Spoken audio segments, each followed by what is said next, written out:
So， 昨天晚上 IBA 出来开个记者会，终于我们可以知道到底发生什么事，对吗？ Wrong, wrong, wrong, wrong, wrong, wrong, wrong, wrong. Within the first 5 minutes of this thing starting, it was already crystal clear that something really strange was going on. As 4 people sat for 2 hours saying a lot of things without really saying anything. And what I realized is that what little they did say had a lot of flaws, yo. So today, I'm gonna break down exactly what was said and point out all of the inconsistencies. By the end, you just might realize that our homegirl林郁婷might have been the victim of a targeted attack. So whereas the theme of our previous episode was Daddy, chill. Today's episode is sponsored and brought to you by the English phrase, What the hell is even that? Now, you don't need no popcorn for this episode because you just might choke on it when you hear how ridiculous this situation actually is. So instead, pour yourself a very tall glass of whiskey, tape your phone to your hand so you don't throw it away in anger, and prepare to witness the giant 老赛 event that is the 记者会 for the IBA. 真的是代志大条。So whenever you want to instill trust in people and convince them that you are a legitimate governing authority, it's probably a good idea to get your basics down, like showing up on time and making sure that there are no technical difficulties to make sure the whole thing goes nice and smooth. But when the International Boxing Association kicked off their press conference 30 minutes late and suffered a lot of audio issues, a lot. Whether they're in the ring, out of the ring, in the bout, or anything of that nature, the information that we gave was prior to the IOC. Can you hear me okay? Through into 2022. Before anyone had even said a word, the press and the public at large was already looking at them kind of sus. Fun fact, the IBA used to be the Olympic governing body of boxing. That is, until they were investigated several times for corruption, governing issues, financial irregularities, judging and referee issues, and also anti-doping violations. Oh, and it also turns out that the IBA's major financial sponsors turned out to be Russian state-sponsored companies, the largest one being a Russian oligarch, and then there's that tiny little issue of them having strong connections to Russian organized crime. What the hell is even that? Nothing major that would cause anyone to question the integrity of the organization, right? But there was one reporter who didn't give a fuck. And he decided to inquire further about this particular issue. There's been speculation about whether this was some kind of Russian motivated by some kind of Russian disinformation plot. As an organisation, you'll know the past of the IBA. You can expect it over ethical integrity, governance issues. Given that, given these theories, what assurances can you give? Can you really be trusted as an organisation, given the trust is at the heart of this? Everything that we've done since we've come in, end of 2021, is about boxing, is about boxers. We've salvaged IBA to IBA. We are financially sound, we have produced high-level events. We produce professional opportunities for boxers across the globe. Okay, so they clean things up a lot, and their only connection to Russia is the president of the organization who's Russian. More on that guy later. So keep everything you just heard in mind, because these facts are going to be the key components into everything you're about to learn next. And what you're going to realize in the next chapter is that a lot of things do not add up at all. Umar Kremlev. This guy was appointed president of the IBA back in 2020, just 1 year before they got banned by the IOC for corruption, and 2 years before this whole female boxing fiasco started. And it's important to note that soon after Umar became president, he kicked out the Ukraine from the IBA, and then he appointed Russia's largest gas company as the sole financial sponsor of the IBA. So in short, Russia is running shit, which is probably why in 2022, when the IBA was scheduled to elect a new president of the organization, somehow, mysteriously, they decided not to have an election at all, resulting in Umar remaining the president of the organization. What the hell is even that? And when it came to the case of these 2 female boxers, Umar had a lot to say. Sir, let me kind of be clear, sorry.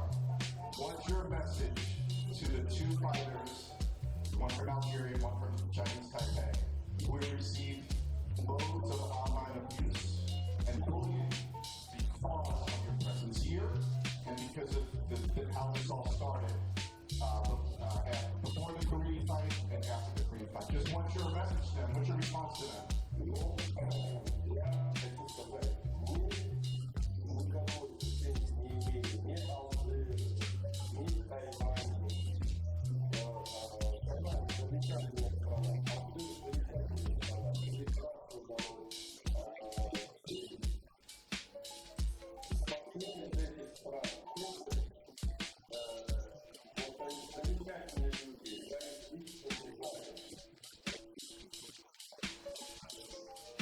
Wahseh, he actually recognized Taiwan as a country, yo. Maybe he's not so bad after all. Stick a pin in that, because that's going to come in handy later on.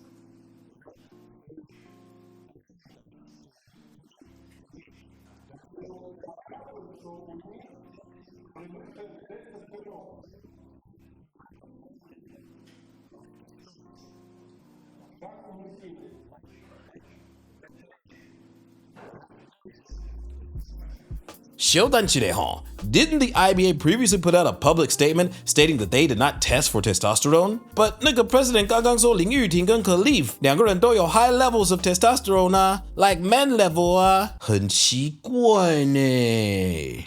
Some fuckery's going on. Indeed. It seems like the president doesn't have a clear picture of what's going on in his organization, or maybe he's up to something. But let him continue. Maybe he'll clear this all up.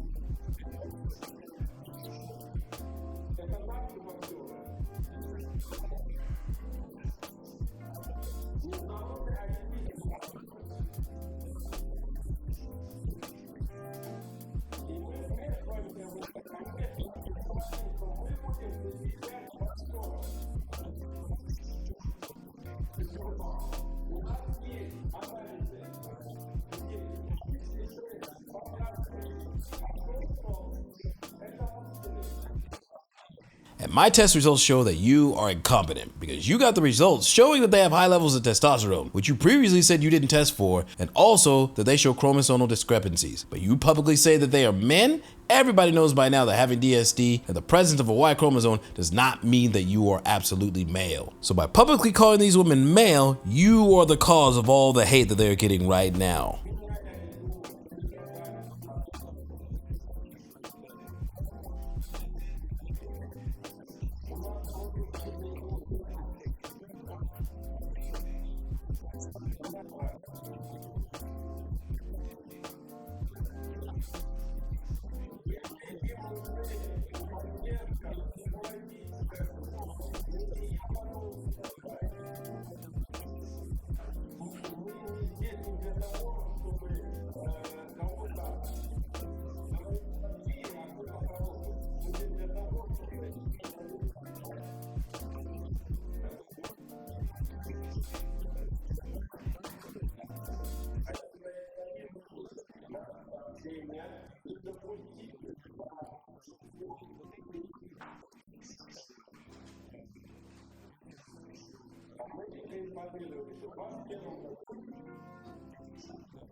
Oh, so they have to follow the rules, and if you really want to know what actually actually happened, don't ask the IBA, you should ask the boxers themselves, make them prove it, but please, don't bully or harass them, 因为这样子很没礼貌, What the hell is even that? So now you're slowly starting to see why these clowns were investigated several times in the first place. But this is nothing compared to the absolute shit show of an ending to this press conference, which not only reveals the president's true colors, but also reveals the IBA's biggest mistake, which if you ask me, should result in them being banned from everywhere altogether forever.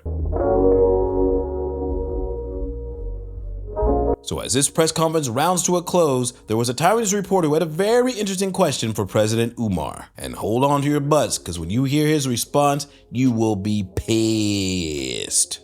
这其实是一个逻辑性的问题。如果两位选手在2022被检测有问题，你们为什么没有通知他们？会要求他们在2023世锦赛之前提出证明，而他们就是女孩子，也不知道被检测是有问题的。2023年是要怎么去提证明，然后被检测说有问题，也没有说理由。Okay, I'm gonna ask in English.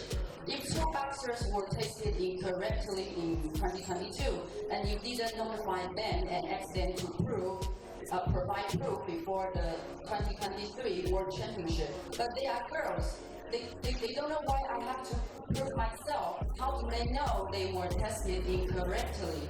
How will they provide proof in 2023? Then after being tested and told that there was a problem, no reason was given. Thank you.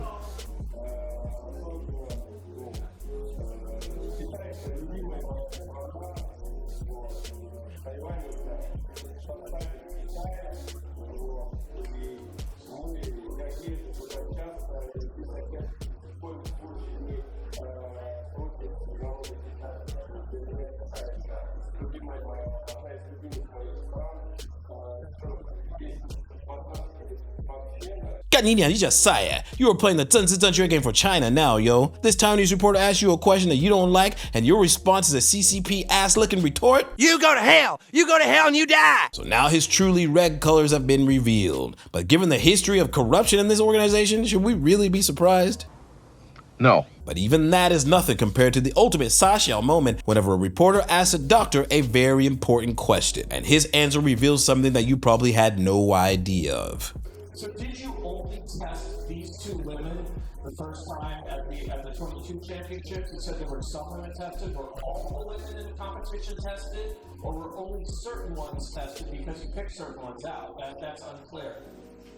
I will answer you. My doctors, the inside in this competition in Turkey, they take about four tests, blood tests for cariotype. So you took 4 women? 4 women. The 2 was with abnormal cariotype.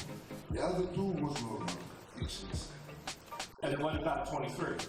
And yes, so from 4, the 2 was abnormal, and we make the second examination after in India. You know, it's the medical privacy, and we need to go not slowly, correct, you understand what I mean, yes?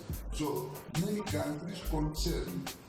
Medical is okay, possible to participate in boxing. The problem was the gender, the sex, woman or man. So we take 4 exams, blood exams for the gender. The 2 was these 2 boxers. The other 2 was okay. And then in 23, you only took 2 then? You only took these 2 women's tests? And secondly, why were they only disqualified and not suspended? Usually in this case, it's either suspension or referral to something else. Why were they disqualified and then allowed to compete? Because the technical rules in the Constitution means if no cariotype as woman or as men must be disqualified. Yo, you tested 4 boxers out of 23? Why not test everyone? You go on and on about, we must protect the women, we want to keep the women safe, we want to protect women's boxing. But the truth is, you only protect women when somebody asks you to. 因为这样子好像有钱赚，对吧? What the hell is even that? And that brings me to the most important question of all. Exactly which countries asked the IBA to test those athletes? And why did they wait until after Lin Yuting won to request that test? Now, I could be wrong, but it sounds to me like somebody or 某一个国家好像不太会 take the L 咯. And as a result, they decided to target Imane Khalif and Lin Yuting. I wonder who would possibly be capable of doing something like that. 真相到底是什么？让我们继续看下去。Let me know what you think down below. Remember to like, comment, subscribe, and shout out to our homegirl Ling Yuting. We love you, girl. Punch some haters out the ring, yo. And I will see you on the flip side. Peace!